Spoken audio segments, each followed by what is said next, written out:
एक छोटे से गांव में अर्जुन नाम का एक लड़का रहता था। उसका सपना था कि वह बड़ा आदमी बने और शहर में जाकर बहुत सारा पैसा कमाए। लेकिन उसके घर की हालत ठीक नहीं थी। पिता बीमार रहते थे और माँ घरों में काम करती थी। अर्जुन पढ़ाई में अच्छा था, लेकिन आर्थिक तंगी के कारण कई बार स्कूल छोड़ने की नौबत आ जाती थी। एक दिन गांव में एक साधु बाबा आए। वे लोगों को जीवन की सच्चाई समझाते और प्रेरणादायक कहानियां सुनाते थे। अर्जुन ने भी उनके सत्संग में भाग लिया। वहां उसने एक बात सुनी, अगर तुम अंधकार को कोसने में समय बर्बाद करोगे तो उजाले की ओर कभी बढ़ नहीं पाओगे। खुद एक दीपक बनो और दूसरों के जीवन में रोशनी फैलाओ। ये बात अर्जुन के दिल को छू गई। उसने ठान लिया कि वह खुद रोशनी बनेगा, अपनी मेहनत, ईमानदारी और सकारात्मक सोच से। अर्जुन ने अपने गांव के बच्चों को पढ़ाना शुरू किया। सुबह खुद पढ़ता और शाम को दूसरों को पढ़ाता।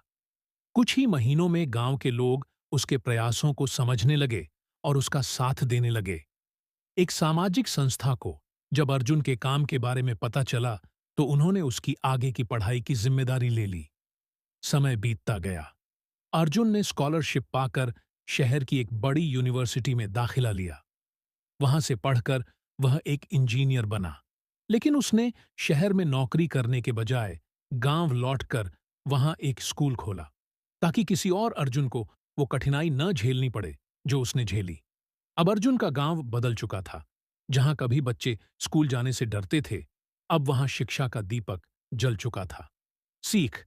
इस कहानी से हमें यह सीख मिलती है कि हालात चाहे जैसे भी हों, अगर हम अपने भीतर सकारात्मक सोच और मेहनत का दीपक जलाएं, तो हम न सिर्फ खुद का, बल्कि दूसरों का जीवन भी रोशन कर सकते हैं।